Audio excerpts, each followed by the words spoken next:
안녕하세요. 워런 버핏처럼 매일 신문을 박준모와 함께 읽으면서 투자의 고수가 됩시다. 웜의 신박 오늘 10월 15일 화요일 순서입니다.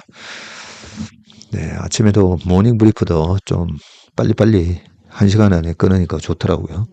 그래서 웜의 신박도 정말 좀 40분 안에 끊을 수 있도록 노력을 해보겠습니다.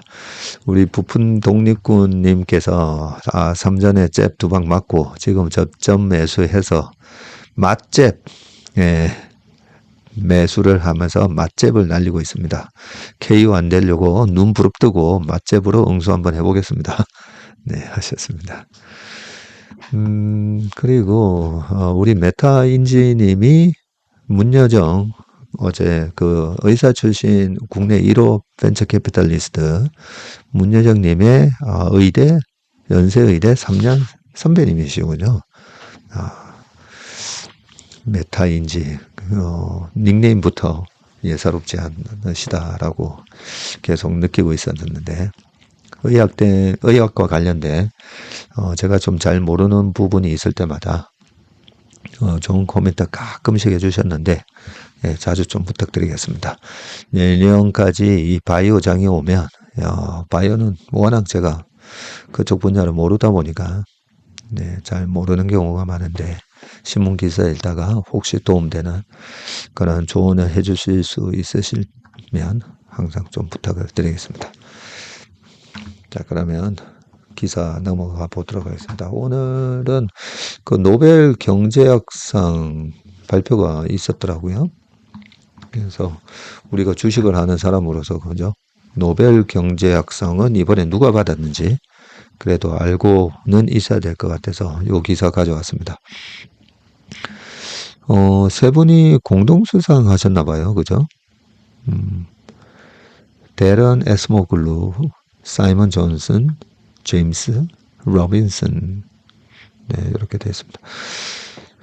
올해 노벨 경제학상은 국가 간 빈부격차 문제의 원인과 해법을 연구한 정치경제학자인 데런 에스모글루, 따룬 아제몰루.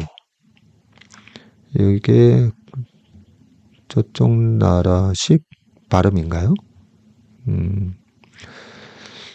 이분이 데런 에스모글루 MIT 교수시군요. 참 마음씨 좋은 동네 아저씨처럼 푸근한 그런 인상을 가지신 분이신데 MIT 교수님이시고 그 다음에 사이먼 존슨 요 분도 MIT 교수 분이시네요.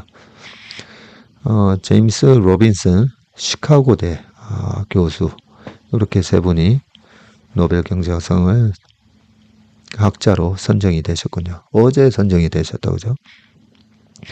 노벨위원회는 왜 어떤 나라는 가난하고 어떤 나라는 번영하는지, 왜 빈부격차가 지속되는지는 사회과학에서 가장 시급한 문제라면서 이들 세 명은 새로운 접근 방식으로 이 문제를 파고들었다고 소개를 했습니다. 그러면서 이들은 국가의 번영과 제도 사이의 인과관계를 밝혀냈다고 평가했네요. 국가의 번영과 제도 사이의 인과관계. 제도가 그만큼 중요하다는 또 얘기다, 그죠? 노벨상 수상자들은 민주주의가 경제 성장에 더 도움이 된다며 한국과 북한을 그 예로 제시를 했다고 합니다. 한국은 민주주의를 통해 빠른 성장을 이뤘지만 북한은 역행했다는 분석이다. 네. 에스모글루는 수상 직후 영상 기자회견에서 남북은 우리가 가진 최고의 데이터라면서 한국은 민주화를 어렵게 진척시켰고 민주화 이후 경제 속도를 급격히 높였다고 평가했다. 노벨 경제학상 수상자는 스웨덴 중앙은행에서 14억 3천만 원 정도를 받습니다. 1100만 스웨덴 크로나. 3명의 공동 수상으로 상금은 수상자들에게 똑같이 배분된다. 3명의 공동수상으로 상금은 배분되니까, 저걸 3분의 1로 나누겠다, 그죠? 네. 4, 3, 12 해서 한 4억, 4억 7천, 7, 3, 12. 그러니까 한 4억 7,700만 원 정도 그렇게 받으시겠네요. 예전에 그 토마스 피케티 교수도 그죠? 21세기 자본론에서 이 빈부의 격차에 대해서 연구한 성과로 그때 노벨 경제학상을 받았던 걸로 기억이 나는데 벌써 한 7년 됐다 그죠? 계속 이 빈부 격차 요 문제가 참 문제다 그죠? 이 빈부 격차가 너무 심해지면 이 자본주의의 근간이 사실 무너질 수가 있기 때문에 계속 요 부분에 대한 고민들이 아마 많을 거다는 생각이 듭니다. 그러고 보니까 이번에 노벨 문학상이나 노벨 경제학상이나 네, 우리나라의 이 민주주의 이런 부분들이 많이 영향을 줬다 그죠? 그래서 저는 그런 말씀을 자주 드리잖아요. 우리나라를 정말 산업화를 만들어 주신 우리 아버지 세대 예, 정말 감사드리고 또 이 민주화가 안 되고 이 독재 국가로 군부 독재로 계속 남아 있었으면 아무리 산업화가 된다고 해도 그 이상 못 올라가잖아요. 또 예, 그런 측면에서 또 민주화를 이루어 주신 우리 형님 세대들 한테도 참 감사한 마음을 늘 가집니다. 그런데 자세히 생각해 보면요. 전쟁을 겪으시고 그 산업화를 이루어 주신 아버지 세대가 한 40년대생에서 50년대생 정도라면 60년대생에서 저희까지 다 저희 89년도에도 뭐 시위를 좀 하고 하긴 했는데 아무래도 이 82학번부터 87학번 이 형님들이 참 고생 많이 하셨죠. 네, 그 형님들이 정말 이 민주화를 잘 이루어 주셨고 그리고 지금은 세계 최고의 민주적인 국가고 세계 최고의 이 산업화가 되고 제조업 강국, 소프트웨어 강국이 되고 있지 않습니까? 그죠? 네, 그런데 이 금융이 못 쫓아와서 정말 우리나라가 이 금융 강국까지 되면 정말 영국 같은 나라도 될 수 있지 않겠습니까? 그죠? 자꾸 3,000% 빠지면 예, 빨리 끝낼 수 없으니까 넘어가겠습니다. 자, 두 번째 기사입니다. 두 번째 기사 요 내용이 어떤 건지 조금만 더 보고 가겠습니다.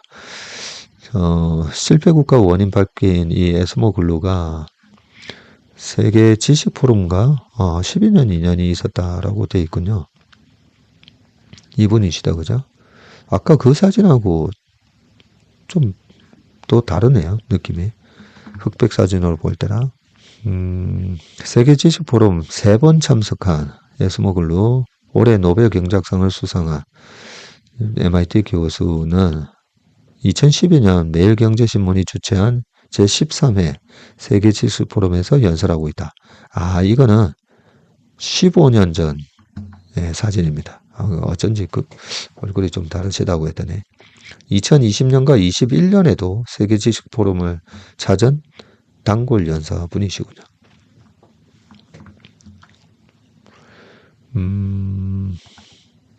자, 제도가 빈부를 가르는 근원이라고 제시했다는 점에서 아까 세 분은 정치경제학자로 분류가 되는데 에스모 글루는 1993년부터 MIT에서 교수직을 맡아온 튀르키예 출신 미국 경제학자이시군요. 이스탄불에서 아르메니아인 부모님에게서 태어나 부모님도 참 아르메니아인으로 사셨으니까 고생 많이 하셨겠다 그죠? 25세에 이 런던 정치경제대에서 석박사 학위를 받았고요. 그는 이 LSE에서 1년 동안 강의를 한 뒤 MIT에 합류했다고 합니다. MIT에서 에스모 글루는 정치경제, 경제발전과 성장, 기술과 인적 자본 등에 대해 강의하고 있고요. 경제학 중에서도 정치경제, 경제발전과 성장, 기술과 인적 자본 등에 대해서 강의를 하고 계시군요. 앞서 2005년 업적을 세운 젊은 경제학자에게 주어지는 존 베이츠 클라크 메달도 받았었고, 에스모 글루는 공동수상자인 로빈슨 교수와 함께 쓴 베스트셀러 저서 국가는 왜 실패하는가? 이 책의 저자분이시군요. 국가는 왜 실패하는가에서 국가 간 소득 불평등 문제를 집중 조명했는데 대중도 이해하기 쉽게 친절하고 감명한 필지로 호평을 받았다고 합니다. 계속 이렇게 지식 포럼에 오셨고요. 에스모 글루는 오랜 시간에 걸쳐서 한 나라의 기틀로 자리 잡은 제도를 빈부를 가르는 핵심 요인으로 지목을 해왔었군요. 흥망성쇠의 역사에서 각 나라들이 역사적 분기점에서 어떤 제도를 받아들였고 그 결과는 어땠는지에 대해서 집중한다고 했습니다. 에스모 글루가 이와 관련해 가장 주목하는 예가 바로 남한과 북한이고요. 그는 저서에서 한반도에서 발생한 어마어마한 제도적 차이에 전 세계 모든 나라가 부국과 빈국으로 나뉜 이유를 설명할 수 있는 일반 이론의 모든 요소가 포함되어 있다고 했고요. 민주주의야말로 포용적 제도의 가장 중요한 기둥이라면서 권위주의 시절에 경제가 급성장했다는 담론이 많은데 오히려 민주화 이후 한국 경제는 빠르게 성장했다고 평가했습니다. 경제 성장을 확산하고 취약층의 보건 강화 등을 위해서는 민주주의 역할이 중요하다는 게 그의 이론의 핵심이고요.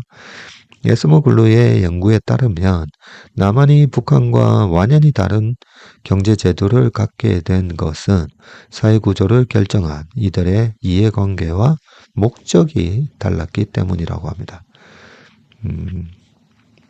남한에서는 사유재산이 보장이 되고 법체제가 공평하게 시행되며 경쟁 환경을 보장하는 공공서비스가 제공됐고, 반면 북한에서는 일부 개인과 집단이 더 큰 이익을 챙기기 위해 착취적인 경제제도를 도입했다고 합니다. 한반도에 주목해온 만큼 그는 한국을 향해 애정어린 조언을 건네왔는데, 에스모 글루는 지난해 1월 2023년 전민경제학회 연례총회에서 매일경제와 인터뷰하면서 한국은 과점화된 권력구조를 깨야 진정한 선진국으로 도약할 수 있다면서 과점화된 이 권력구조를 깨야 진정한 선진국으로 도약할 수 있다면서 한국은 매우 효율적으로 민주화를 이룬 국가이며 상당히 많은 분야를 개방했지만 전부 개방한 것은 아니다고 했습니다. 앞서 윤석열 대통령은 22년 대선 후보 시절 에스모 글루에 져서 국가는 왜 실패하는가를 인생의 책 또는 젊은이들에게 추천하고 싶은 책 중 한 권으로 꼽았었네요. 하준경 한양대 교수는 경제성장을 공부하는 학자들이 갖는 가장 중요한 질문이 왜 어떤 나라는 잘 살고 어떤 나라는 못 살까인데, 제프리 섹스 같은 학자는 기후나 지리적 요인을 들었고, 하지만 에스모 글루는 제도가 포용적인지 착취적인지에 주목을 했고, 결국 누구나 참여해 보상받는 시스템을 갖춘 국가가 번영한다는 연구로 일찌감치 노벨상 수상 후보로 거론돼 왔다고 전해집니다. 에스모 글루는 3년 전 출간한 좁은 회랑 The Narrow Corridor 이란 저서에서 국가와 사회의 힘이 어느 한쪽으로 치우치지 않고 균형이 필요하다고 강조를 했고요. 좁은 회랑은 이상적인 상태로 가는 길은 좁다고 설명한 책이다. 에스모 글루 교수는 팬데믹 이후 이런 균형점을 찾는 것이 더 어려워졌기 때문에 더 좁은 회랑에 직면했다고 강조를 했고요. 에스모 글루의 최근 연구는 AI 인공지능이 경제를 획기적으로 발전시킬 수 있는지로 옮아가고 있고, 그는 올해 5월 전미경제연구소에 낸 논문 AI에 관한 간단한 거시경제학 The Simple Macroeconomics of AI에서 향후 10년 동안 예상되는 총 요소 생산성, Total Factor Productivity 증가율은 0.5%, 0.53% 미만이 될 것으로 예측했다. 총 요소 생산성은 노동과 자본뿐 아니라 기술 혁신 등 투입된 모든 생산 요소를 고려한 생산성 지표라고 합니다. TFP 핵심은 혁신에 의한 성장이란 점에서 일반적으로 기술 혁신을 의미한다라고 되어 있습니다. 이거 국가는 왜 실패하는가? 네, 보지는 못했는데 벌써 나온 지 꽤 됐네요. 네, 한번 꼭 사서 읽어봐야 되겠습니다. 고려하연 적극 재반격 예상 주총서 치열한 표 대결 펼치듯이라고 되어 있습니다. 앞으로 지금 이번 고려하연 같은 케이스가 많이 나올 것 같아요. 많이 나올 것 같기 때문에 지금 몇 번 이 기사를 다뤘는데 계속 이게 경영권 분쟁이잖아요. 분쟁. 예. 경영권 분쟁이기 때문에 앞으로 이렇게 될 거야 라고 전망이 힘듭니다. 왜냐하면 한쪽에서 이렇게 나왔을 때 다른 쪽이 어떻게 대응하는가에 따라서 판세가 바뀌기 때문에 대체적으로는 결국은 표 대결이잖아요. 결국 표 대결이긴 합니다. 표 대결이긴 한데 고려하연 같은 케이스는 어떤 식으로 이번에 결말이 나는지 그게 주가에는 또 어떻게 영향을 미치고 장기적인 주주 가치에도 어떻게 영향을 미치는지 이번 고려하연 케이스를 열심히 공부를 해놓으면요. 설사 이번에 고려하연으로 뭐 수익을 내고 못 내셨다 하더라도 평생 이 필살기로 써먹을 수 있다라고 생각합니다. 자, 한번 읽어보겠습니다.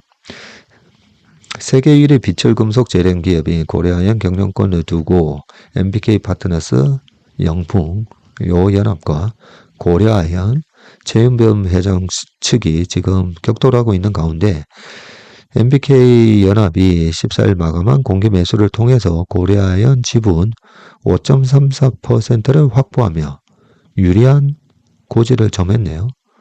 MBK가 당초 공개 매수를 시작했을 때 설정했던 최소 목표 수량 6.9%에는 미달했지만 어느 정도 영향력이 있는 지분을 확보했다는 점에서 의미가 있다는 평가이고요. 다만 고려하연 측 지분 1.85%를 보유한 영풍정밀에 대한 MBK 측 공개 매수의 경우 목표한 지분을 확보하는 데 실패한 것으로 보인다고 합니다. MBK연합은 지난달 13일 이후 이날까지 진행된 고려하연 주당 83만원, 영풍정밀 주당 3만원 공개 매수에서 수차례 매수가를 올리며 레이스를 펼쳤고요. 이에 대응하는 최은범 회장 측은 공개 매수 가격을 MBK보다 높게 올리며 맞불을 놓았습니다. 89만원, 그리고 영풍정밀은 35,000원 이렇게 냈는데 최 회장 측은 오늘 21일과 23일까지 공개 매수 청약을 받고 있고요. 현재 고려하연 지분 구도는 최 회장 및 우호 세력 33.9, 그리고 MBK연합이 33.1, 국민연금이 7.8, 자사주가 2.4%, 기타 주주 22.8%로 구성되어 있습니다. 여기에 MBK가 이번 공개 매수로 확보한 고려하연 지분 5.34%가 더해지면 MBK연합은 38.44가 됐고요. 최 회장 측은 33.9가 됩니다. 기타 주주가 줄었죠. 17.46으로. MBK연합이 1대 주주가 되는 셈이고요. 고려하연 측에는 오늘 23일 마감되는 자사주 공개 매수 카드가 남아 있는데 고려하연 측이 제시한 목표 매집 수량은 무려 20%입니다. 고려아연 자사주 공개 매수 가격도 89만원으로 MBK에 비해 앞서기 때문에 가격 측면에서 유리하다라고 되어 있고요. 그동안 고려아연 측은 공개 매수에 응할 수 있는 유통 물량을 약 15% 정도로 봤는데 주가가 오르면 자동적으로 투자금이 늘어나는 패시브 자금 등은 공개 매수에 응할 수 없기 때문이다 라고 되어 있습니다.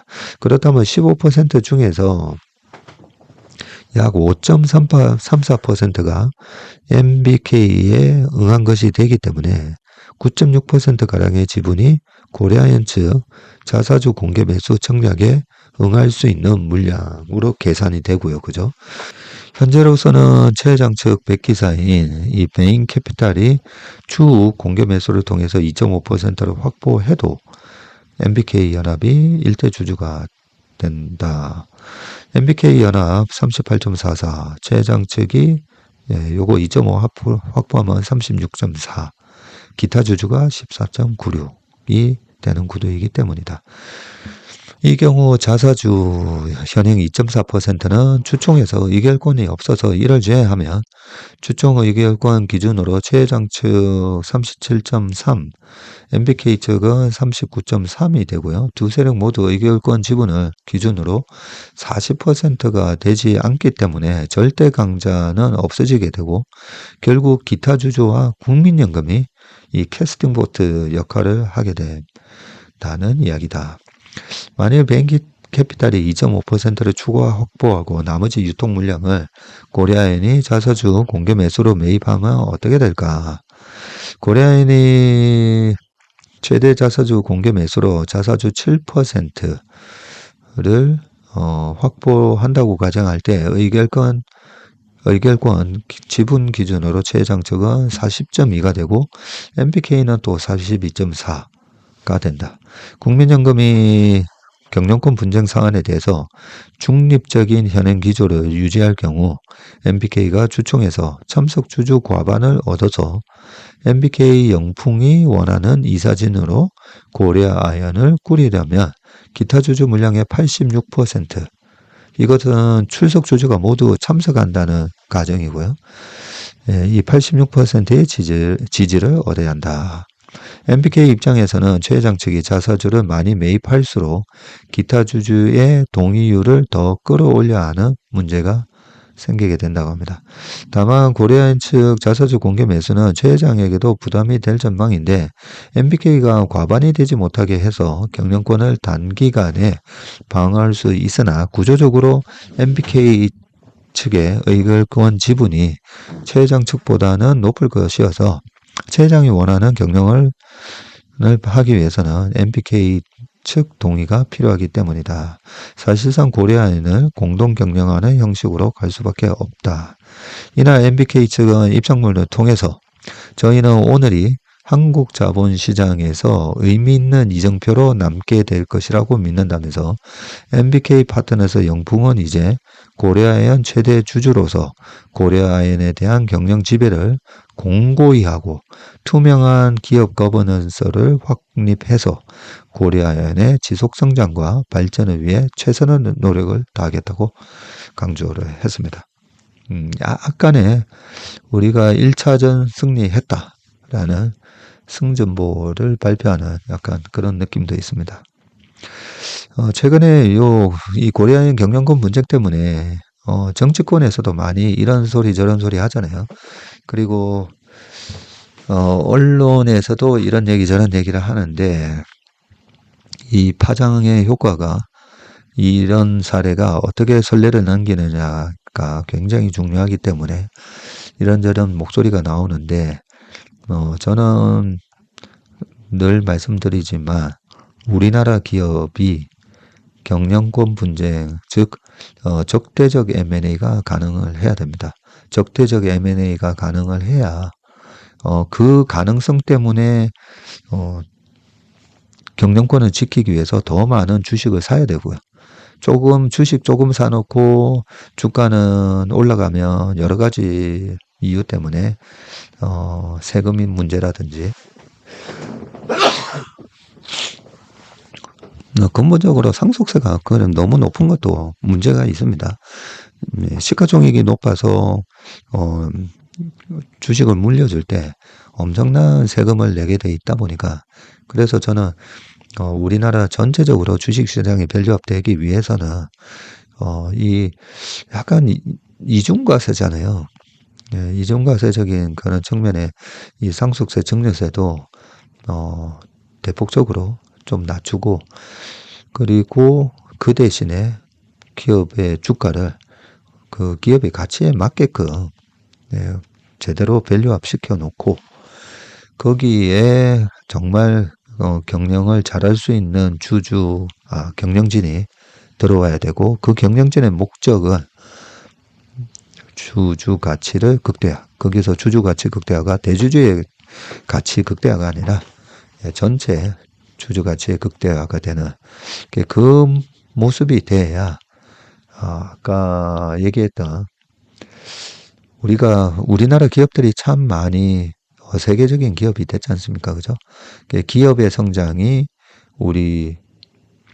그 기업에 종사하시는 임직원뿐만 아니라 그 기업의 불확실한 미래의 위험을 감수하고 투자를 해준 그 주주들의 끝까지 돌아가고, 주주들이 다 우리나라 국민들이잖아요. 지금 1,400만 명이 주식 투자를 하고 있는데, 이 1,400만 명의 부의 효과가 부동산에서만 나오는 게 아니라 주식 시장에서 내가 이번에 고려엔으로 얼마 벌었고, 포스코로 얼마 벌었고, 삼성전자로 내가 이번에 꾸준히 투자를 했더니 결국 한 5년 만에 7배 났더라.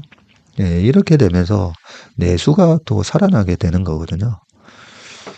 그런 측면에서 이번에 이 고려엔 사태와 관련해서 이 정치권에서도 뭐 이쪽 편 들고 저쪽 편 들고 하는 식으로 얘기가 많이 나오는데, 좀 크게 대성적인 차원에서 잘 얘기를 좀 해주셨으면 좋겠습니다. 자, 세 번째 기사입니다. 신한증권 1,300억 손실에 현장검사 나선 금융당국. 요 얘기 어제 좀 다뤘으면 했었는데, 늦게라도 좀 다뤄야 될 것 같아서 말씀을 드리겠습니다. 김병환 금융위원회 위원장이 ETF 유동성 공급자, 이 LP라고 하죠. Liquidity Provider라고 하는 이 LP 운영 과정에서 1,300억 원 가량의 대규모 손실을 낸 신한투자증권에 대해서 철저한 검사 조사를 지시했고요. 금감원은 14일 해당 금융사고와 관련해서 신금투 현장 검사에 나섰고요. 현장 검사 기간은 현재로서는 특정되지는 않는다고 합니다. 신한투자증권은 당장 회사채 발행을 중단하는 한편 ETF 초기 자금 투자 등 LP 관련 일부 업무를 당분간 중단하기로 한 것으로 알려졌습니다. 이날 김 위원장은 금융위 간부 간담회에서 금융권 내 횡령과 부정대출 등 금융사고가 이어지는 와중에 발생한 사안인 만큼 금감원이 철저히 검사 조사하고 결과에 따라 필요한 조치를 취해주길 바란다고 했습니다. 자, 이 LP 운용 업무는 증권사가 자기 자본으로 한다는 점에서 일반 투자자들의 손해는 없지만 손실 규모가 크다 보니 운용 과정에서 위법 행위가 발생했는지 혹은 내부 통제 시스템이 제대로 작동했는지 등을 살펴본다는 차원이고요. 신한투자증권은 지난 11월 공시를 통해서 올해 8월 2일부터 10월 10일에 걸쳐서 ETF LP 운용 과정 중 장내 선물 매매를 진행해서 1,300억 원 추정되는 손실이 발생했고, 매매가 스왑 거래인 것처럼 허위로 등록한 정황이 발견됐다고 밝힌 바가 있습니다. 이 기사만 보면 이게 도대체 무슨 일이 일어났는지 모르잖아요. 그리고 요 관련해서 또 너무 이 침소봉대해서 또 얘기하는 그런 기사나 이런 분들도 봤는데, 이게 뭐냐면요, 굉장히 심각할 수 있는 문제는 맞습니다. 예전에 베어링의 닉 닉슨이라고, 이 베어링 은행이 100년 된 베어링 은행이 한 방에 없어진 게, 그게 1995년 고베 대지진 때 아마 발생을 했던 사건일 겁니다. 그래서 이 닉 니슨이라는 싱가포르에 있는 베어링 증권의 트레이더가 그 회사 고유 자금 가지고 운용하는 거거든요. 지금 요 LP랑은 약간 다릅니다. LP는 말 그대로 유동성 공급하는 역할을 하는데 베어링은 닉 니슨은 베어링의 고유 자금 가지고 이 우리가 프롭 트레이더라고 하잖아요. 그 회사의 증권이나 은행의 고유 자금으로 자기 고유 자금이 뭐냐면 자기 돈입니다. 고객 돈이 아니고 그 회사가 갖고 있는 자금으로 운용을 해서 수익 잘 내면 그 트레이더한테 성과급을 주는 네, 그런 시스템을 거의 다 가지고 있죠. 그 닉 니슨이 파생을 하면서 계속 손실이 나는 걸 이 감춘 겁니다.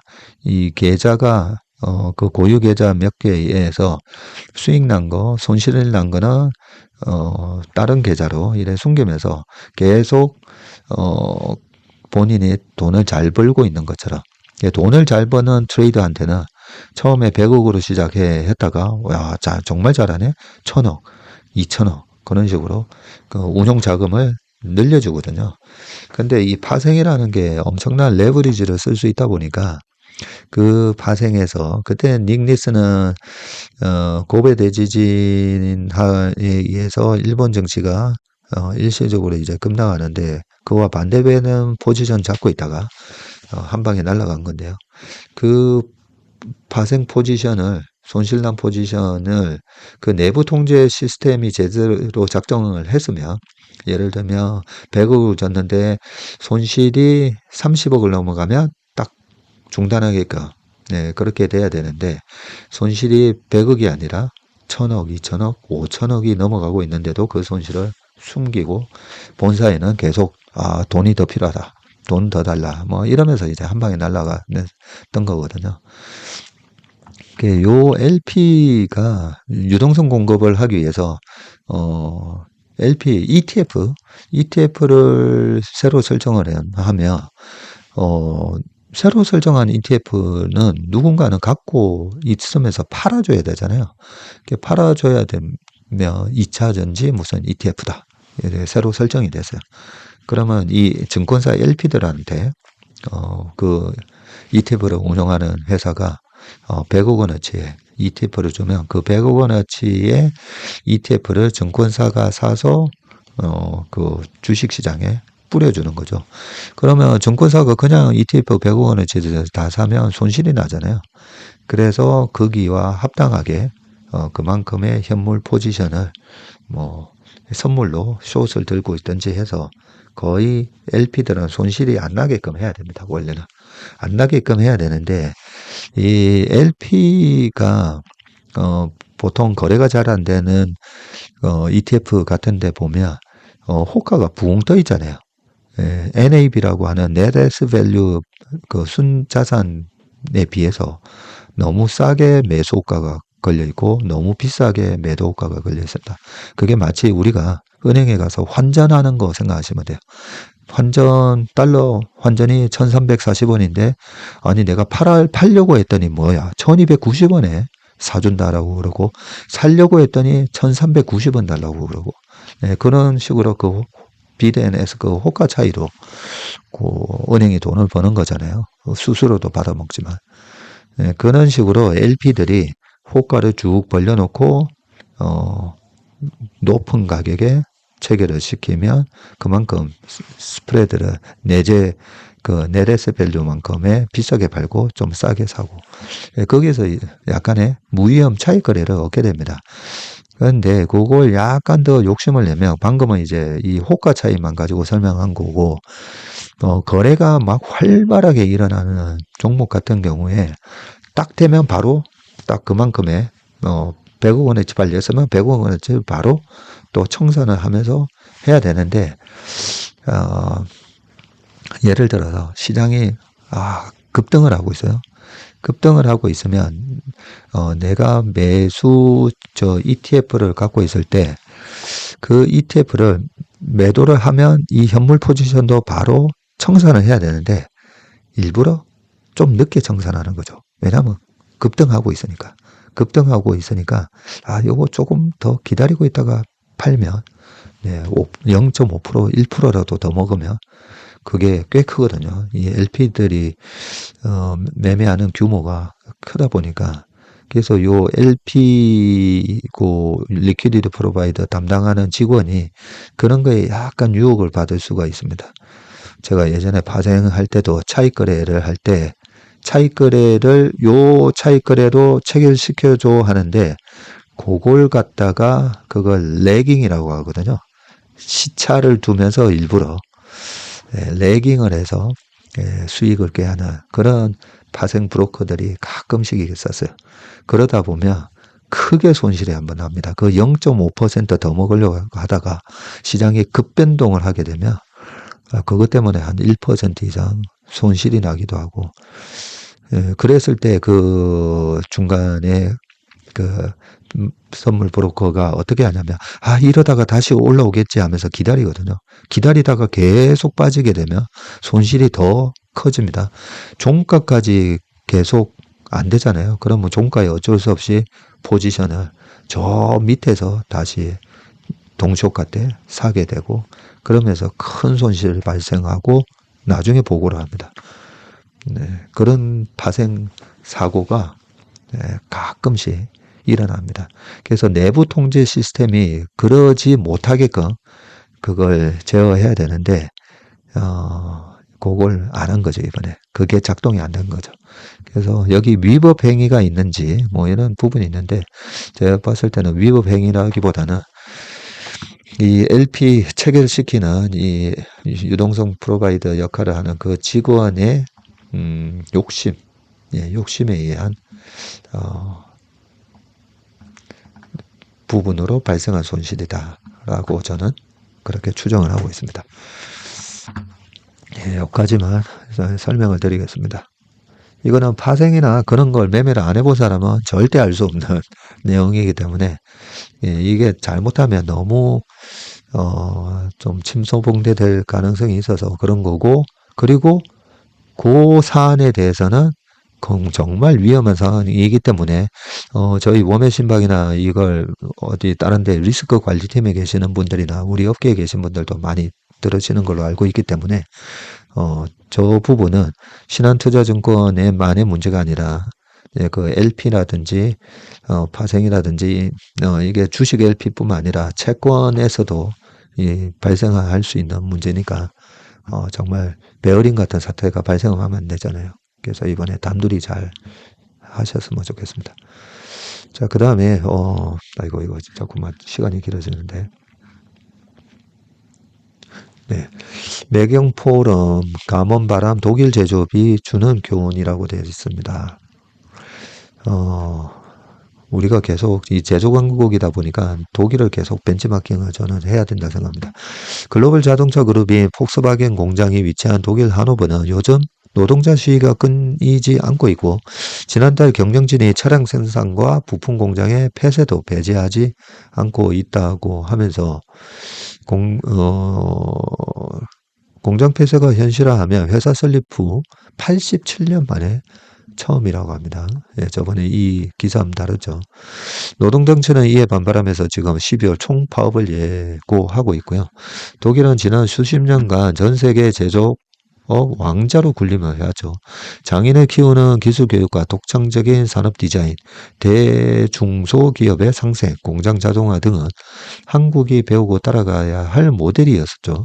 그런 독일 제조업이 대규모 인력 구조 조정에 나서자 독일 경제 전체가 휘청거리고 있습니다. 독일 제조업에 무슨 일이 벌어지고 있을까?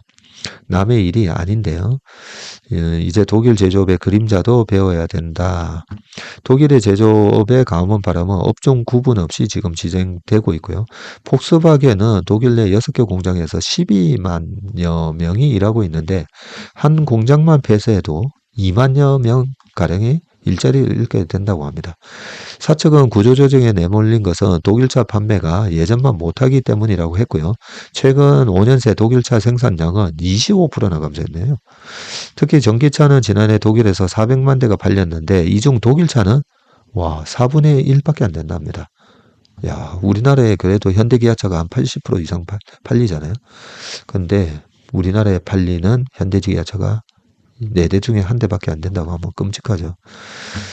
중국 저가 전기차의 공략이 그만큼 컸다라고 합니다. 자동차 판매가 급감하자 연매출 61조에 달하는 부품업체 컨티넨탈도 7,150개 일자리를 줄일 계획이고 티센크루프 등 철강업계도 뒤따르고 있다고 합니다.